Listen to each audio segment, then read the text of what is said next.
That's not intimidating, is it? No, not at all. Not at all. It's like, take one more big breath, become centered. Especially since I didn't warn you. So you're like, what is about to happen? We're actually live now. Kidding. I wouldn't do that to you. Like, no warning. That would be so rude. It is so funny. I have hosted and produced 2 podcasts myself over the past 5 years. And I always think, man, I wish I sounded the same on a podcast as I do when I'm talking to someone. And I'm getting there slowly. I always think of Nick Kroll in Parks and Rec. Did you ever see that?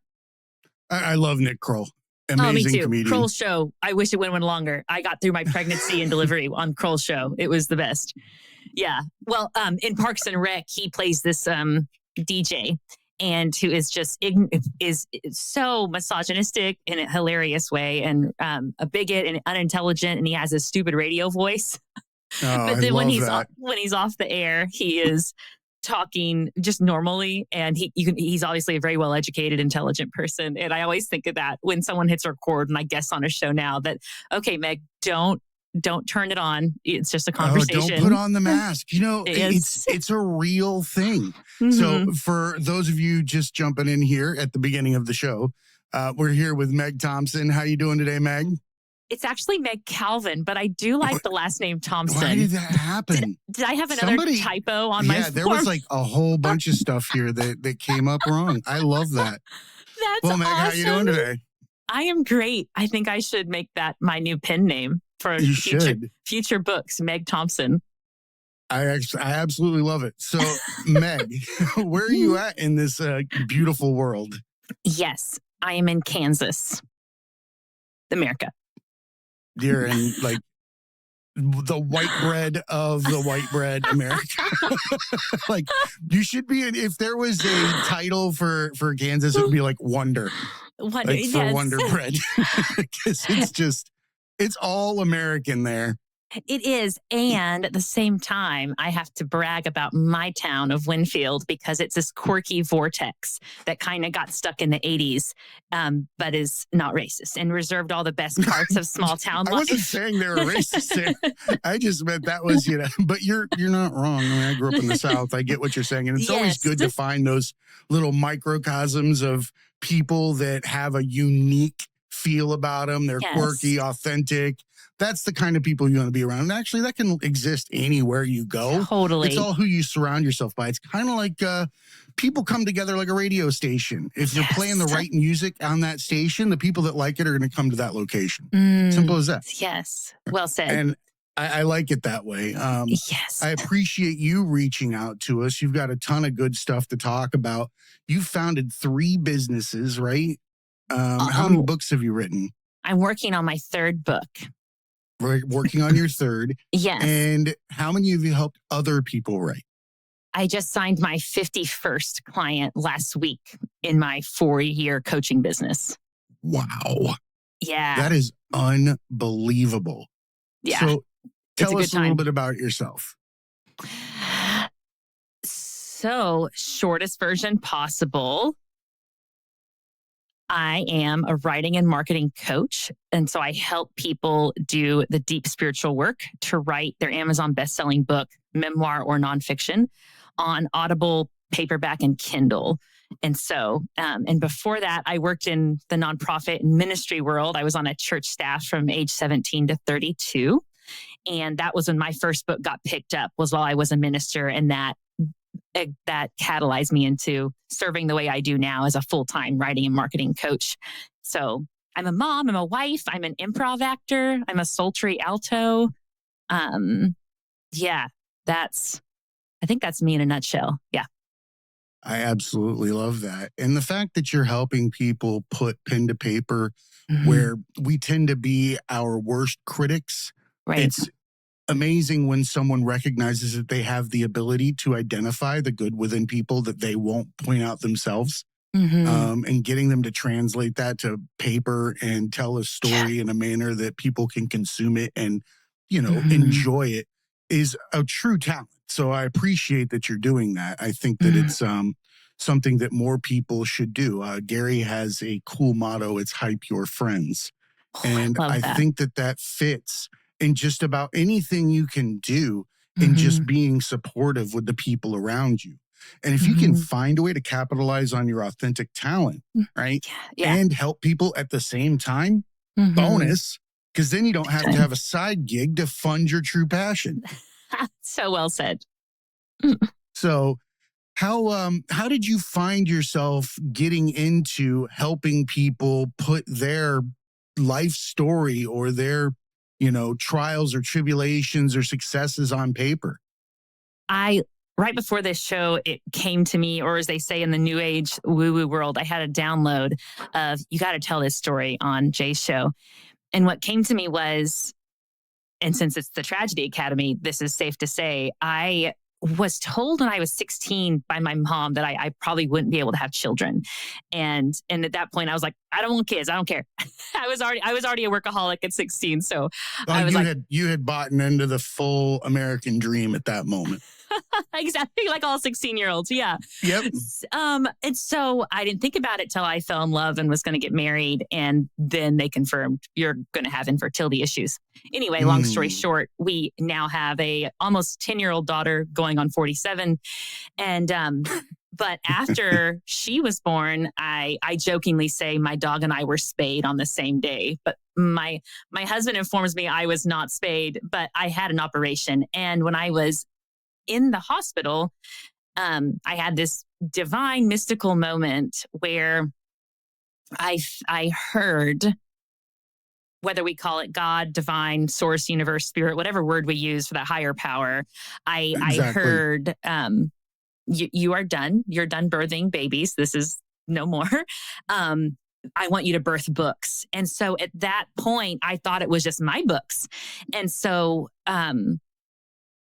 and obviously, I 1 year later started writing my first book, and it got picked up. And then the second one got picked up 2 years later. And right after the second one dropped, I launched my business. And so, but an important part of that story that I also feel that worth sharing is I always share dates and stories. They only matter to me, probably no one else. But about 2 years before that mystical moment in the hospital room, I was at an Enneagram retreat with my grandmother. And I'm sure you know the Enneagram. Like, I have no idea what an Enneagram is. Really? Okay. Cool. So it's this, how do I describe it? It's this insane, it's deeper than a personality test. It basically goes into the relational systems you were raised in as a child. How kind of like a Myers-Briggs kind of scenario, but on, steroids or in a different direction. Yes. It goes into deeper how you feel love, what you value most to feel love. And so as an Enneagram 3, the achiever performer, I only felt, I think I've healed it a lot since 10 years ago, 11 years ago at that retreat.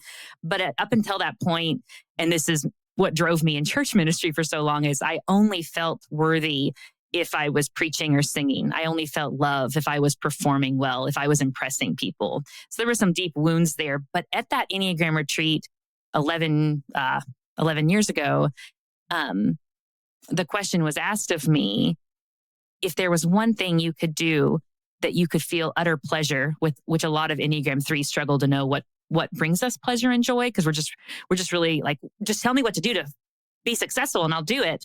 But we don't really know what does bring us joy. What does pleasure even feel like or look like? But anyway, at this retreat, I was asked the question, if no one was around, it's a simple question, but for me, it was a pivotal moment.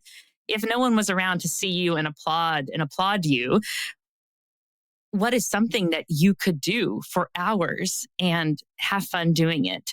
And for me, it was writing. And so that I think that was one stepping stone I made, was discovering the Enneagram and healing that wound of letting go of living a life of appeasing or impressing and living a life of, well, what you said 5 hours ago before I started answering this question, what is something that brings me joy and also serves other people? And for me, that was serving with words. The first time pen hit paper in your hand, you knew that was something you wanted to do. But like you said, we start to learn to the need to impress, the need to get attention in different ways for whatever areas we're lacking or we're not getting in our familial unit or our friendships or whatever it is, dude. Can be so small that creates a big giant window for just a whole different character, right? But we go through all of that. But I feel like when we come to moments where we're in our times of need or we're at crossroads, or beautifully said, I think it's cool to put the details in how we come to these conclusions and these milestones in life. One of the things that I think we lose over time is, or we create a buffer between us and our true self, right? Who we are, the mask, and who we're supposed to be, right? We're discussing that. And we will layer that mask over time. Whereas you knew in the beginning, you were a writer. You've been a writer your entire life. It was what you were compelled to do. Probably before we're put in a position to question things or the status quo. That's when we're closest to that voice of who we originally were. And that voice has been trying to communicate with us throughout our entire lives. And I do believe that we have our own form of divinity and that, one thing can't exist outside of the other. So my argument would be is that while it's God, it's also you telling you where you're supposed to be and what the next step is. You've always known. I think that people ignore that inner voice. I don't even ignore it. I think that we pile dirty laundry on it and leave it in the corner of the room and it's muffled in there until we're forced to go through on laundry day, which is usually in your 40s, right about now. Americans with a midlife crisis. That's laundry day. And then you get a moment. You can either listen to the voice that day or you can start throwing your underwear back on it and moving on.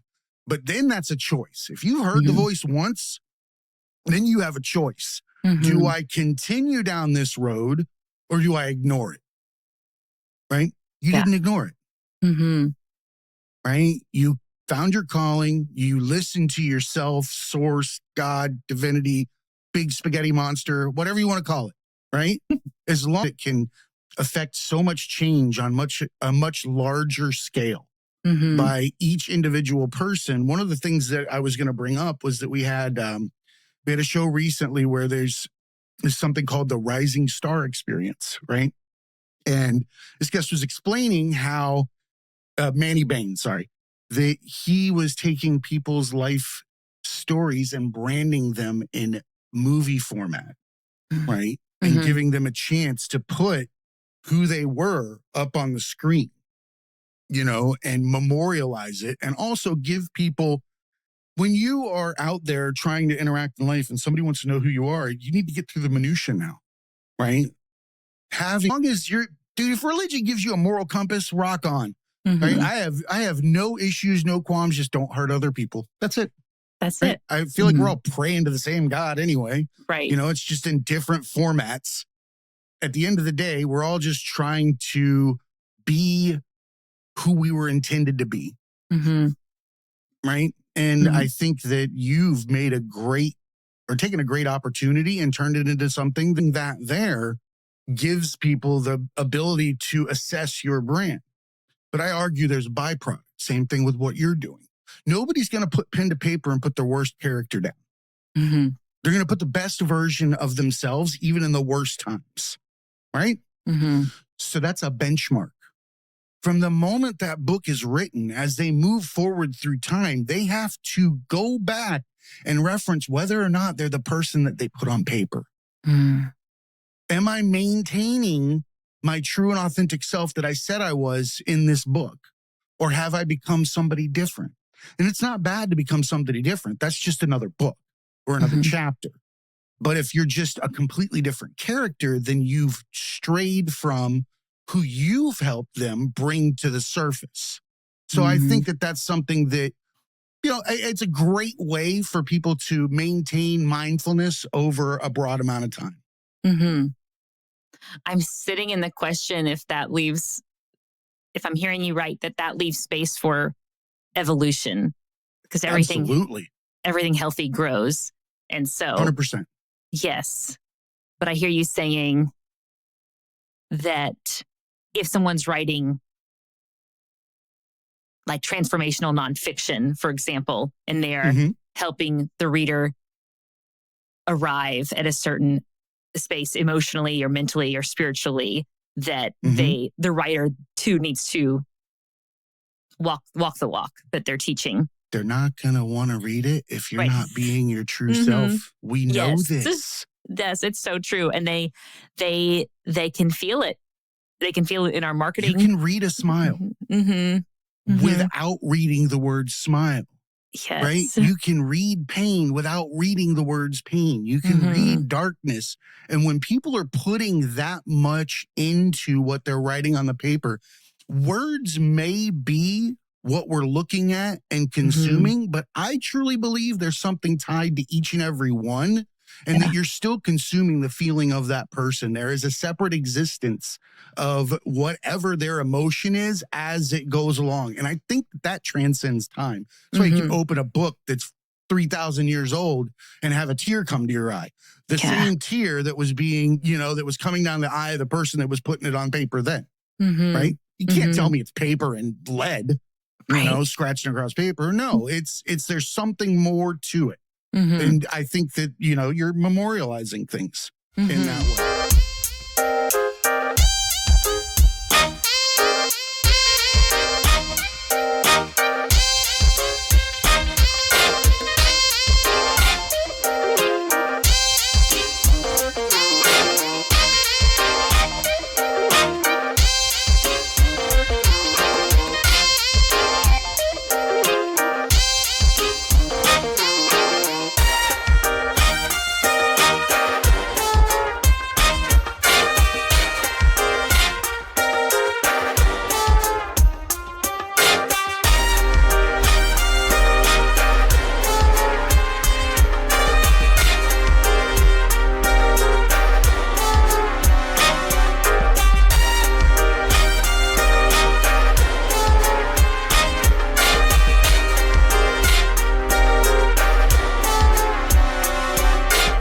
There was once an author, I can't think of her name, darn it, but she said that she wishes she would have written her books in sand as she has grown over the time.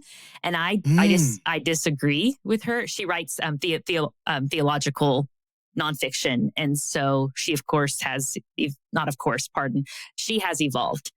And some No, of course is an okay word there, because if you think you're not evolving throughout your lifetime, you're wrong. Even if you're not evolving, you're still evolving. That's true. That is true. That is true. Whether it's consciously or unconsciously, 90% not evolving is evolving. Yes, that's true. Not evolving. Yes.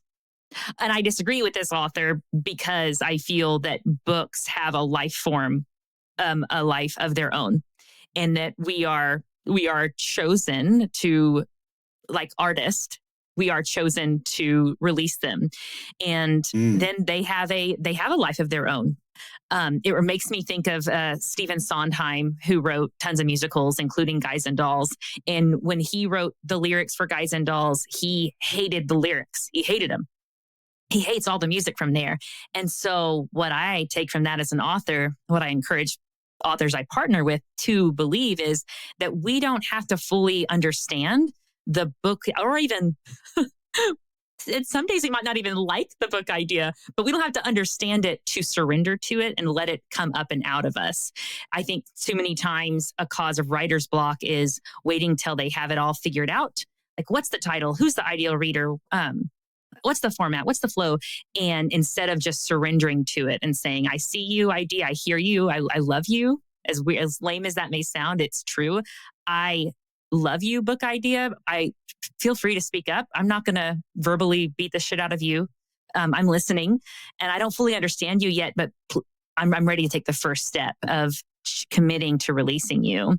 Even if the part of my brain that wants to put words and meanings to everything hasn't quite figured you out yet, I will. You've chosen me to release you, and I will release you to the world and help others with you, knowing that my writing style will evolve potentially. My ideal reader will evolve potentially. But this book is going to keep serving people with or without me for years to come. I mean, people will balk on the authentic curb all day long. They'll stand on it like a cliff with a blindfold on, got a cigarette. It's the end of their life, and authenticity is the ground. And it's just that one step. And that book, it's not that they're trying to put together everything in their head, right? Right. These people say this. They'll come to us. They're like, well, I need to focus on it. I need to storyboard this and really come up with how I'm going to approach it. And I need to think about what people are going to think about this and blah, blah, blah, blah, blah. Nobody gives a shit. Just sit down and start writing it. It will happen. Go ahead and do it. It's already there. Are you going to screw up? Yes, that's part of learning it. Especially if you're writing nonfiction or stuff about yourself. That's transformational. And not wanting to start that is just fear of success. Yeah. Upper limit problem. Success. Because at the end of the day, you're going to get through judgment. And we all want success, but for some reason we're afraid of it because at that point we're in our rawest form. We know we have to be authentic to get there. Right? We can't get out there in front of everybody and wear a mask because what? Yes. Everybody's going to know you're wearing a mask. They're going to see it. Right. You're going to be never going to be the star. You're always going to be the backup artist. Right? And everybody's the star in their own play. But don't be a backup, singer in your own play. Like, what's the point of that? Like, if I have to be a backup singer in my metaphor for life, I'm going to be the one that gets discovered from being a backup singer. I love that. You know what I mean? Yeah. Like where has he been? Right? Nobody saw this guy. You can't live in the shadows of yourself. Right? Or what other people, or what you believe other people expect of you. Horseshit. I think you're giving people a voice, honestly, for the parts that they don't have the guts to give a voice to or to give the respect to. We don't love ourselves. Yes. Oh, it's so true. One of the first questions I ask an author I'm serving on our first Zoom session together, because we Zoom once a week, and then we're, of course, in Voxer, and then we're in a Google Doc building the book together. But on our first session, there's an intuitive exercise we do. I ask them 10 questions about what the book's told them so far. And it's amazingly encouraging and enlightening of how much stuff comes out.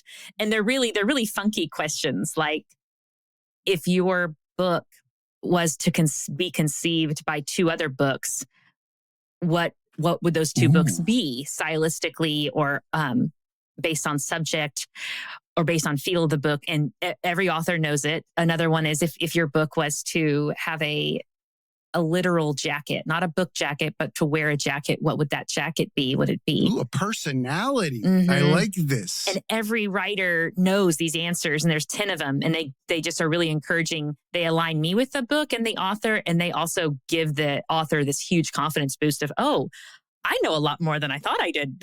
I know this book. Okay, I'm good. Well, the last correlations are great. Yes. And the last question is, what is one thing you're afraid the book is going to ask you to write about? And every author, including myself, knows that. And every person I've served, except for one client, ended up writing that in the story because it was most importantly, the reason is there was a lesson in it for the reader. And they vulnerably shared. So that's going back to what you were saying about, it's easy to write about yourself in a really good light, but can you tell the whole story in a memoir or an anecdote in a nonfiction book? So yes, the answer is yes. And every author feels that from my experience. They feel what the book is asking them, and they're kind of afraid. And so I get to help them get unblocked in that area. I loved the first question, specifically asking what two books would birth your book. Yes. That threw me through a loop when you said that. You said, authors know exactly what they're going to do. And I know my book. My book it's here. It's just a matter of time. And it's a matter of when I get a chance to sit down after the stars align. However, when you said that, I immediately just froze. Because I love so many styles. I don't really even like authors. I like books, because authors, just like artists, just like musicians, are forced to recreate what they did the first time and dilute it over and over, throughout time. We've seen it. Every great musician, like, album number 3, or whatever. And it's true, because somebody got in front of him, so we can make some money off of you. Make 3 more albums of these, right? And we just dilute the shit out of it. Do you want me to respond to that? Yes, please. I was waiting. I was like, is that a dramatic pause? There was a delay on Riverside, so your face was kind of frozen for a second. That's awesome. It wasn't paused for dramatic effect. You were like, mic drop. I'm gonna let that sink in. Yeah, just take that. No, I'm not that dude. So what came to me is Kurt Cobain when you were talking about diluted over time. I love him and Amy Winehouse. Yes. And I've always played guitar in church settings, so very easy contemporary Christian songs. And then during COVID, like most people, I was lonely and thinking, what do I need to stay sane? And I thought, I need to get back in guitar lessons. So I have a wonderful friend, Scott, who's my guitar ninja, I call him. And I got an electric guitar. So now I have 2. And I told him, I want to learn to play rock. And I want to have that cathartic release of playing power chords. Power chords or bar chords? Which one is easier? Power chords is easier. And but he plays bar chords as well. Okay. Whichever one of those is power chords is what Scott taught me, because I whined too much with bar chords. I was like, teach me power chords. Oh, and yeah, your hands were hurting. Yeah. And Scott, he's almost in his 70s. So he taught that matters, because he was in Chicago in the 90s doing lessons, and everyone was playing one band in lessons, and that was Nirvana in the 90s. So he, being the musical savant that he is, he knows all the Nirvana songs, all the top ones by heart. So he goes, would you like to start with Nirvana? And I said, yes. Why am I telling you this? Because there's this formula to Cobain songs that Scott told me every song, do this 4 times, do this 4 times, do this in the chorus, in the verse, do this 4. And there was so I do see what I thought of that when you said that there's this. He didn't want to go any further. He said that out loud. I'm sure we've heard it. It's like, they're going to abuse my music. They're going to tear apart my art. And you got to understand that when somebody truly finds, I'm not saying you, but when someone finds their purpose for being here, that true, authentic purpose, whatever that art is, if you try to extinguish that once it's been found, you may as well be killing that person because they're never going to be able to be themselves again. You're damning them to servitude, to an image that they created at one moment in time. Right? And you have the ability to evolve, right? I don't want my artists to continue to play the same crap. Like, it drives me insane. Now, I love, going back to, the songs that I listen to in a certain time, right? For me, music is a time machine. It transports me when I hear it to the location within myself or the emotion within myself that's closely tied to when I heard that. Definitely. Right? And it stays there, or the emotion that I can feel in the voice's instrument, or, the individual playing the music. I'll get tied to that. That's why, again, I get tied to art, not artists, because I think that everybody has the potential to create the most amazing art in their own way. Right? We will surrender our time, our mindful moments to creators of these things, but not all of them are creating equally. Yes. The majority are out there doing what? They're killing Cobain. They're taking something and they're trying to widget it and survive on it. And that's not their fault either, because that's how the system works. In order for an artist to live off of their art, they've got to make it consumable, at least in their mind, right? We don't trust ourselves enough to believe that if we just created from that same passionate place, whether it evolved or not, people will come with us. right? And I think they will. And I think that we've seen this over time, that there are people that have taken their fans with them and they've been on a journey and they've seen them go from being one artist to another. Madonna is one of these, right? Madonna has been 20 different people, but has taken each generation or each area of the world and sewn them together into one giant tapestry of art. Right. And you could say her name in Brazil and it doesn't mean what it means in Germany or in America. It has a different meaning, but the art still drew everyone together. Right. It's lenses. It's absolutely lenses. I like the metaphor or analogy that once you start to look over your shoulder for the praise or acceptance of the people that are viewing what you're painting, you're no longer painting for yourself. Yeah. When you look back and you start putting it up there for someone else's eyes, for their acceptance, then it's no longer anything. It's the same thing when you're writing a book, right? We can write, children's books are really bad about this.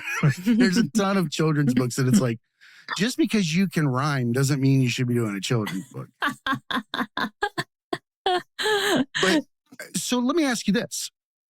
Have you had to help someone in a moment where they were apprehensive about a specific thing that they should share in their book? I know that there's probably one for everyone because everybody's got theirs, but are there some standout moments where you saw somebody traverse what is a very personal hurdle right there on paper before it even hits the bookshelf? Oh, definitely. Yes. Yes. I have a standout moment with myself as a writer and then with another author that I partnered with. Definitely. And it reminds me of the quote by comic Jason Alexander, I believe is his name. The quote is very simple and it really rocks the boat. The quote is, "Write like your parents are dead." That is so good. Yeah. So Dance good. like nobody's watching. Yes. Yes. And for some writers, it's not their parents in the inner critic spot. Correct. That's why I said dance like nobody's watching. Yes, totally. Yeah. Yeah. And so which story do you want to hear? My own as a writer or the author I partnered with? One of the authors? Let's do both. Both stories. Okay. Both stories. Okay. I will tell the other authors first. Love your energy. And then I'll tell mine. I'm glad. You're a goof like me. You like being a cartoon character. That's who I am when I go around the house. The moment I realized that I wasn't being me and I needed to go back to self, man, my wife watched the evolution of a cartoon character in real life. It was like she was moved in with Roger Rabbit. Like it was not like, what is going on? I'm like, dude, I'm just being me. Yes. Screw the suits, screw the sport coat.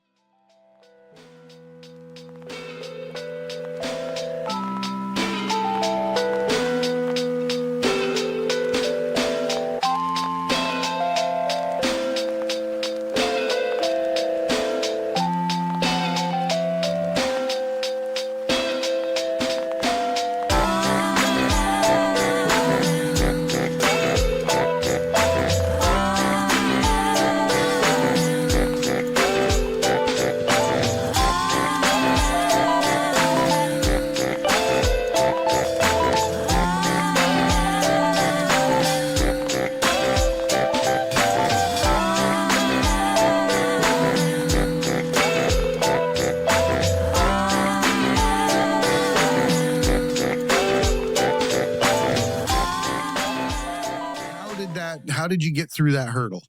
Yes. And so with this one author, the thing that this author wanted to write was going to cause his parents much sadness.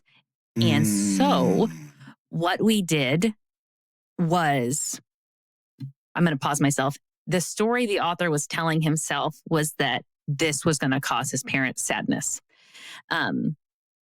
I'll leave it there. So an exercise that we did and that I do with my own writing is you write two versions of that chapter. One version, most likely openness across your shoulders. There's chills in some parts of, not chills of shame or fear, but chills of warmth and love. You notice your relief, body. I'm sure. Relief, yes. And then you notice the state of flow that you mentally get in, and you just take note of that. And then you go to write a second version of the chapter, which is, how do I filter? How do I edit? How do I transpose this same chapter in a way that is coming from a place of appeasing this inner critic? And then you notice, how does my body feel? Okay, I feel tightness in my jaw. I'm really angry that I feel repressed right now. Okay, I do feel shame, which for me is chills on the back of my arms, is what shame feels like to me. Man, my head hurts in between my eyes because I'm fucking overthinking everything. This is am I still not done with this chapter? I've been here for 2 hours. And so you notice. And then you choose which chapter you want to put in the book. And all the time, it's the first one, which then the second step is okay, so now we've chosen this first chapter. We're now going to have a sweaty palm conversation, not seeking permission from the person who's the inner critic, but informing them. I'm publishing this book. I am telling this story because it's from a place of serving my readers, period. And I want you to know about it. And it's 9 times out of 10, very healing when those sweaty palm conversations happen with a person. And especially because the authors I partner with, their frequency is one of service to others. They're not throwing shade to throw shade. They're not vengeful. They've done the deep work to heal shit. And so they're on the other side of it. As Nadia Boltz-Weber says, they're teaching from their scars, not their wounds. And so whatever they're writing, the frequency is grace-filled. It's coming from a place of service to reader. And so that has helped authors very much doing it that way. And I myself did that exercise too. So you're creating a safe space to work from, where they feel they have the ability to express themselves openly. I also think that you're also laying down a foundation for forgiveness in their mind for the person that they're working with in that chapter. You're going to be a lot more accepting of somebody that you just wrote your entire interaction with them on paper if they were standing beside you nodding with a smile, right? You're going to understand them when you get there, and maybe figure out in that moment that we're not designed to think what other people think of us. I say it like that because it is that nonsensical. I can barely drive my own car. I can't get out there, drive yours coming back towards me at the same time, right?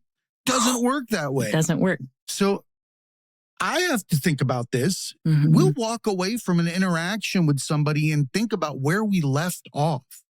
Or we'll remember the next time we see them, where were we in this proverbial game of BS? We don't need to do that, right? If we're authentic, there's no need to remember where you left off, right? Or in these situations, when you're writing those books, I mean, it gives you the opportunity to be authentic, to put it on paper as yourself.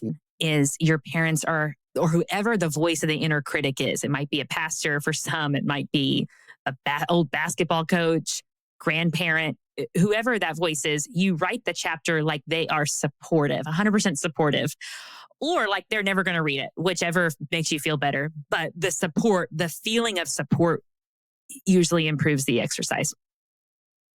And as you write it, you notice how fast you write. You notice the sensations in your body. One time only. And then do it through your eyes, right? Your position and experience matters. Right. People need to know that they matter, that your story deserves to be heard, no matter what it's about. I don't care if you're like an underwater basket weaver for life. It's interesting to somebody. right? Or if not anything, it's loving yourself enough to put your legacy on paper, right? Whether anybody reads it or not. If your book needs an audience, don't write it. Wow, that's profound.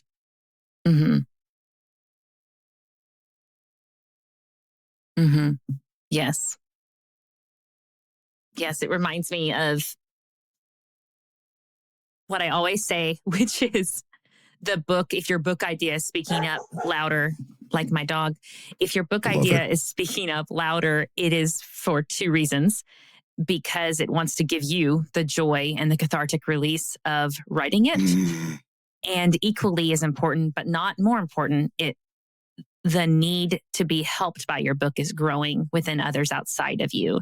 And the timing of the book is perfect. Dude, that's a hand from childhood reaching forward to the adult self saying, it's okay. It's okay. Right? 100%. Yes. You know, I know you haven't been here in a while. I'm here right now. You've grown up. Look at me. Do you really need to be mad at me? Would you be mad at any other kid? No. Right? It's an opportunity to heal deep, deep wounds. And I don't want to forget, you were about to tell us how you were able to overcome something in your own writing. Yes.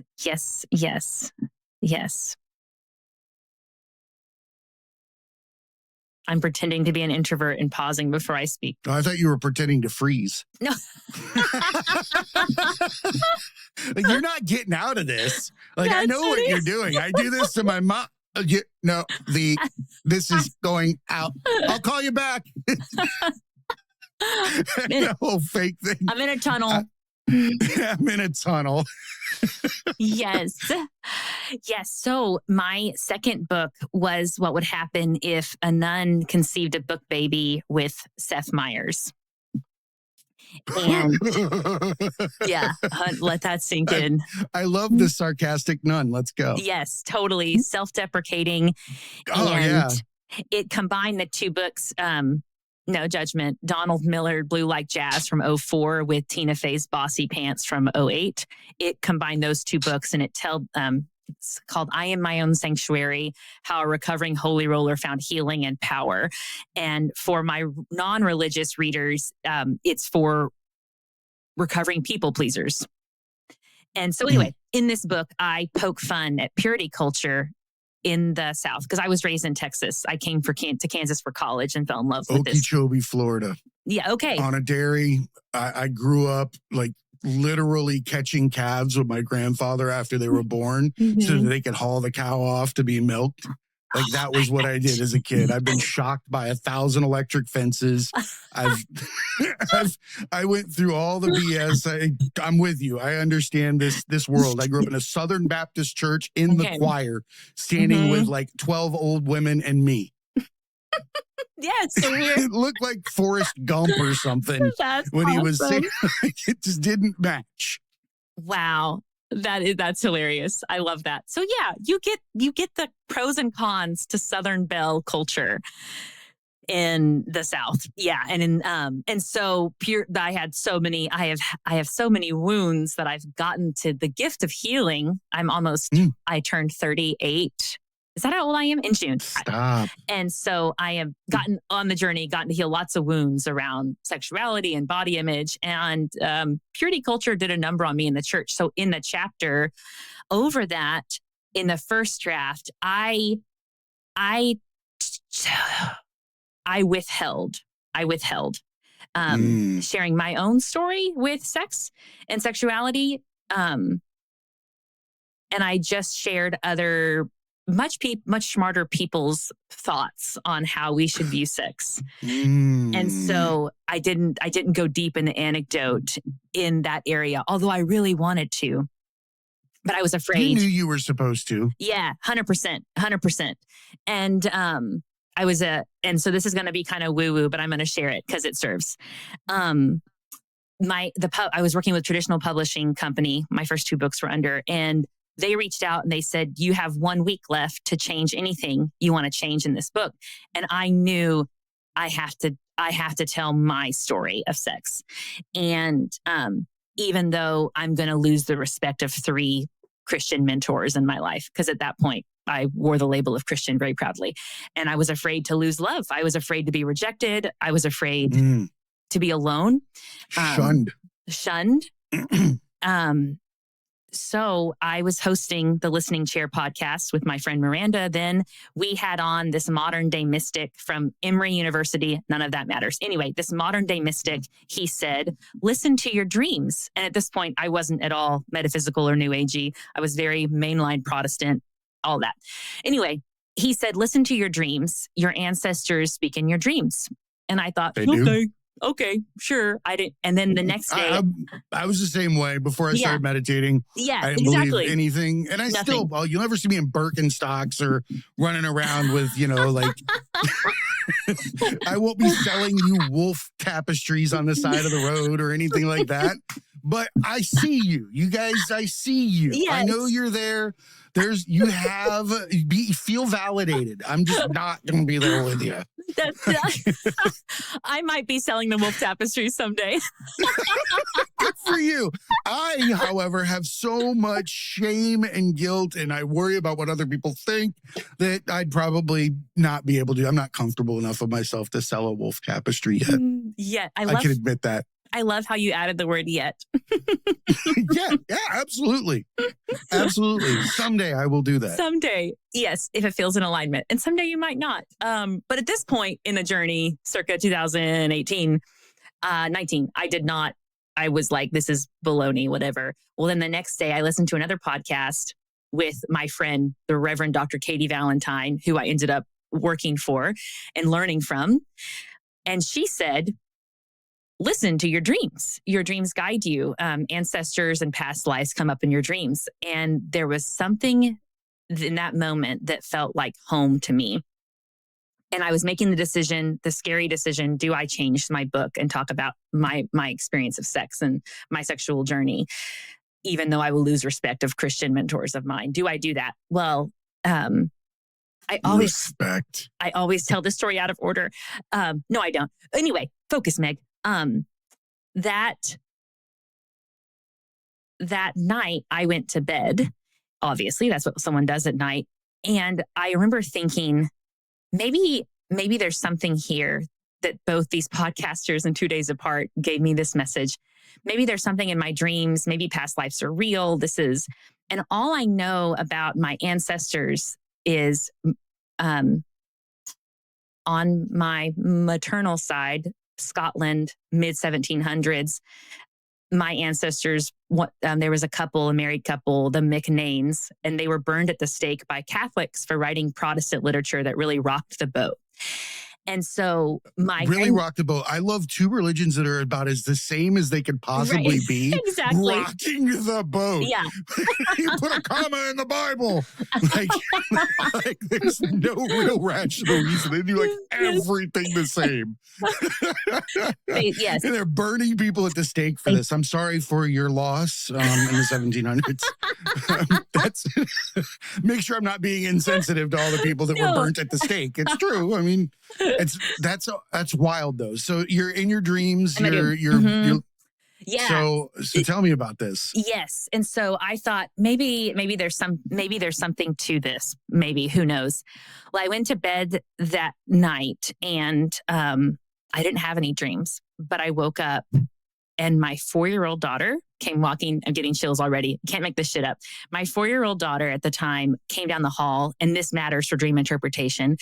What I'm going to say next, she was not afraid. She was very calm and she rubbed her cute little eyes and she goes, I had the weirdest dream last night. And I said, you did? What were you? Well, tell me about it. And she said, you and I were up high and these people had sticks of fire and they were poking my leg and your legs with it. And I was covered in chills and I thought, holy shit, I think this is for me. This is a message for me. But of course, intuition is quieted by the overanalytical mind. And I began asking her questions like, are you studying fire safety at school this week? And she said, I didn't see one of those plastic red hats. Yeah. And so that's amazing. We want to squash that shit quickly. Yeah. And almost landing the plane, I called a friend of mine, Jamal Javanji, who is an amazing life coach and very, very much amazing name. Right? It is. He's Jamal also Javanji. great author too. And I called him and I said, this is what happened. Am I losing my mind? And then without missing a beat, he said to me, Meg, you need to write the book how you want to write it. You're not going to be burned this time. Write the book. And I am again covered in chills. So I went home and I edited that whole chapter, told the raw, 100% real, honest story of my sexual journey and sex and all the wounds and everything.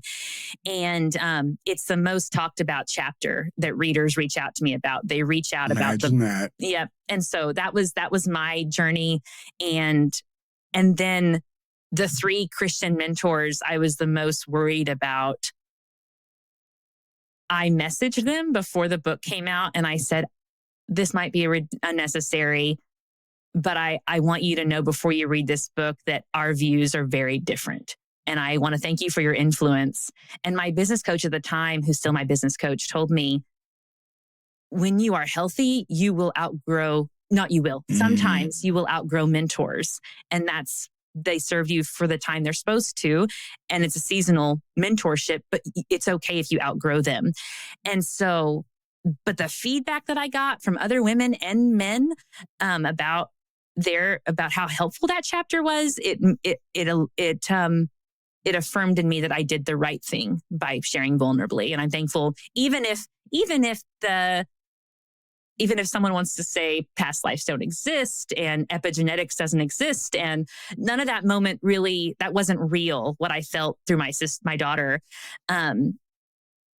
Maybe it's not, but the fruit of it led to true life change.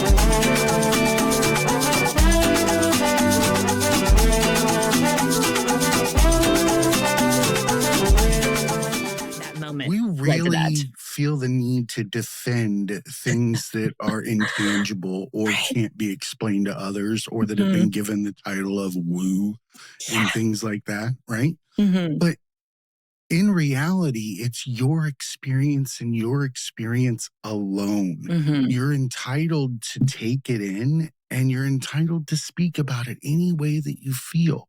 The issue is that people they've made spiritual feelings taboo. And or it has to fall into one of these categories to be true, or some other BS. In reality, right, we do know that we all suffer from some form of genetic and hereditary insanity. We know that it can be picked up through just how a parent raised a child who's raising another child. The demeanor of the first one is going to have an outcome on the third, right? That in and of itself. But if we've seen, like, evolution shows you that there's groups of people that will over time evolve their culture, what they believe in, as they go through the world. Dude, it's all fluid. There's nothing etched in stone, right? And honestly, I think that, I say it all the time on the show, it's like a pizza, right? That's what religion is, or spirituality, whatever you want to call it. Starts somewhere in the Mesopotamian River Valley and it goes out in a circle, right? And every slice has a different topping, but it's still pizza. It's still pizza. It's just being described in a different way, or it's got some flavor from another area on it, because that's what we do. right? If you live in an area where olives are prevalent, you're going to put olives on your pizza, right? Mm-hmm. If you live in an area that has sushi, you're going to put sushi on it, but we're not worried about what people think of us. Mm-hmm. So obviously that's got to be the time where we have the most connection with our inner self, where we can give ourselves those little whispers in the ear that says, Mm-hmm. you should be doing this. Mm-hmm. The ones that we won't hear during the day, that we have to get through signs, right? Did you see the signs? Did you hear the signs? No, they were always there. You just paid attention at times. It was always yelling to you from every different direction. Mm-hmm. You're just walking around not wanting to see it for fear of you're going to get judged for being yourself. Mm-hmm. Nothing more, nothing less. Yeah. When you use the word me talking to me. Pizza. Yes. No, I'm kidding. How are you really defining pizza in that situation? No. Do you think you're talking to like your higher self? Is that what you mean when you say you talking to you? I don't think there's a difference. I think one is me experiencing me. Mm-hmm. Right? Mm-hmm. Like in order for me to exist, something has to be watching me. Yeah. Yep. Without an observer, I'm not here. So there has to be something. But then again, I can't exist independent of everything. Mm-hmm. Neither can God. Mm-hmm. Right? So we're still one of something. Mm-hmm. So therefore, we're connected. I'm talking to whomever or whatever is the other side of me. Mm-hmm. And all this other stuff is just shit in the middle that I've experienced that I need to go back to the beginning and rekindle that flame and start over. But now I have seasonings. I have things that I can use that I picked up over time and give real emotion to writing. Yeah. I can give pain. I can give hilarity. Mm-hmm. I can show juxtaposition. I have things to call upon.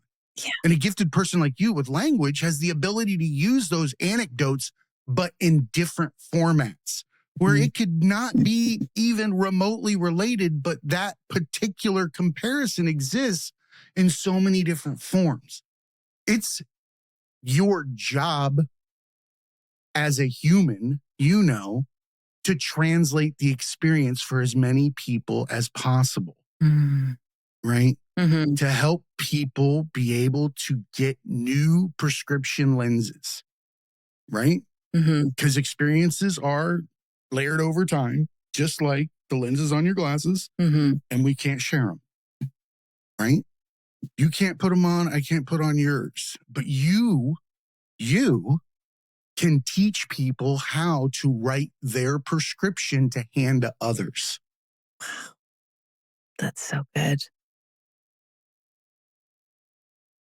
No, I'm dropping a mic. No, I'm kidding. Yes, definitely a mic drop moment. So we had something else that you had come across that we were going to discuss, and we did not bring it up yet. And that is totally fine. No, and the reason why I say that is because I want to have you back. Okay. Because I think that particular situation deserves its own platform. Because judging from the way that you shared your situation, I feel like you don't have the same position as most with how you're viewing it. Oh, yes. I believe that is something that people could benefit from hearing. That's a lens that they can use to maybe re-examine their own situation and get some kind of resolution or some kind of relief from whatever it is that they've been carrying. So I'm being cryptic so that if you're listening to this episode, you're going to be like, let's go. Yes. Right? Amazing marketing. It is, right? The marketer in me bows down to you. Dude, if I marketed, I'd actually be making more money. I don't like to brag. Like, I feel like it's bragging. I was stifled as a kid to not be myself. Mm. I was told being myself was something bad, annoying, a problem, those types of things. So even when I'm selling my show that I've slaved over for 5 years, building end to end, everything about it, to stand up on the show and be like, listen to us and give us a donation and buy a shirt and this, that, and the other. I hate it.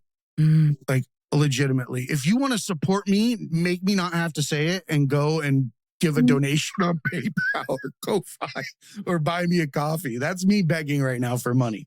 So do you think your show is helpful? Absolutely. It does bring a huge benefit. We get it in the messages that we receive, the discussions that I have offline with people on social media. Absolutely know that it's value add. And that in and of itself is a huge step for me. To even believe that I have something that I've created that is value add or that I've created. I'm damn good at doing what everybody else needs me to do. If you want to rise to the top, hire me. I'll get it there every single time. But I'm going to hate doing it every single second.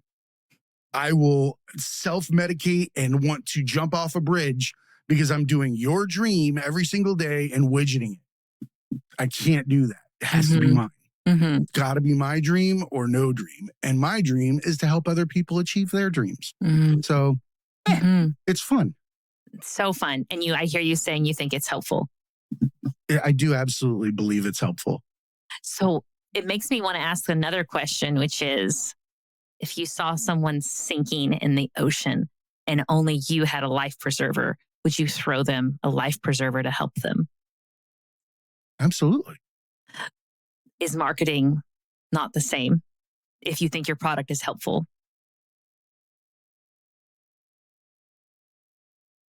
That's a great point. Simple, but great. It is. And that goes back to self-worth. Definitely. Self-worth. I openly say I am my own worst critic. I think for more people about me than anybody else on the planet. But that's why I meditate. And that's why I tell other people mindfulness, do these things, because it's not just for you, it's for me too. Right? I'm reminding myself, hey, dude, get your head out of the vacuum and watch them all live the insanity for a few minutes and don't comment, just observe. And you get to see more and more that people are doing what? They're wearing that mask we were describing. Yeah. They're running around, they're maintaining it, they're polishing, rubbing it with a cloth. They're detailing this. This is my trauma mark right here. I need to make sure I put lights on it because that means that if I have that, nobody expects me to be in the success bucket. I have my scar here on my mask that says I could have been, should have been, would have been, but it was taken away from me. But you can give me the accolades as somebody that tried or would have tried. That's a lazy ass way to be a victim, by the way. Yeah, right? Definitely. When the difference between you and the other person you're trying to emulate through your victimhood is action. If we spent as much time painting our mask as we did on the things that we wanted to be, we'd all be successful. Yeah. It'd be brilliant. Definitely. Think about all the wasted time that we spend with our backs to life painting our own personal mask while the world just goes around us. Yeah. And we're just sitting there. What are they going to think of me? And then you turn around, ta-da! And then you turn back around and you start painting again based on what happened. Idiots. We're idiots. Tell me we're not insane. We are capable of idiocracy. Yes. Yes. Great movie. 100%. Awesome movie. Yes. Eerily coming true. Like, it scares me when I watch it. I'm like, I'm waiting to come out my door and bump into Upgrade. And the toilet seat was Dak Shepard going to the toilet in the couch. Yeah, man, dude. Yeah, Dax is such an amazing actor too. So it was that movie, or not Dax. What's his name? Wilson. Nope. Yes, the lead. Luke Wilson. There it is. Yep. Yeah, one of them. But yes, he did a great job in that movie. It was amazing. Yes, and they predicted a lot of things, but it's not hard to predict it. It's not. I mean, we're writing our future every day. So true. I believe science fiction is where our future lies because it's the least inhibited art that we allow on screen. We give no limits to science fiction, and every day we achieve what we've put on the screen over and over and over faster than we do any other thing we put up there. You want to go that direction? We're going that direction. Yeah. If we wrote it a different one, we'd head that way, but that is the least inhibited. And when we don't put a regulation or some kind of hindrance on true passion and true art, it comes true every time. It always happens because it's got the most power. Yes. You're not going to tell a science fiction guy he can't draw a laser eye that flies around the room and tells everybody, it's a spy, right? But now we have what? Little cameras that fly the size of an ant that are recording things in a room. But if you'd have read that in the 80s, you'd be like, what the is this? Right? But the other people can't write that way. Yeah. Because someone's going to judge what they're saying. So I don't know. I love artists. I love that. Same. Uninhibited. Why don't you tell people where they can find you so that they can check out your services, see what you've written, read your books, and what, the people that you've helped and get into their literature as well. Yes.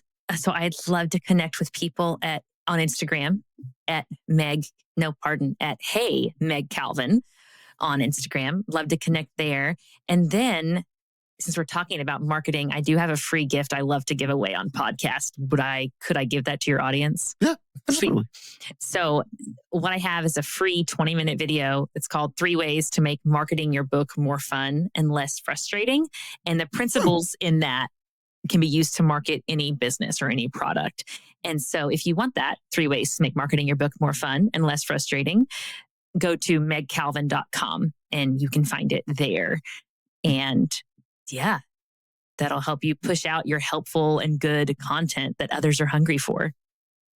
And you deserve a voice for that content, especially if you took the time to sit there and create it. It deserves an audience. Definitely. You deserve that audience for what you put your time and effort into.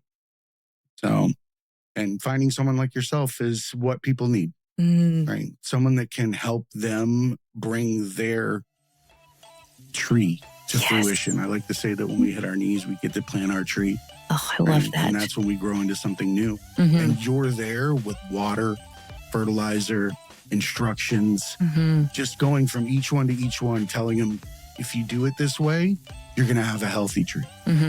Definitely. Right? And I think that that's an amazing gift to give back. And I appreciate you for it. So, I received that. Remember, everybody, be cool and keep learning.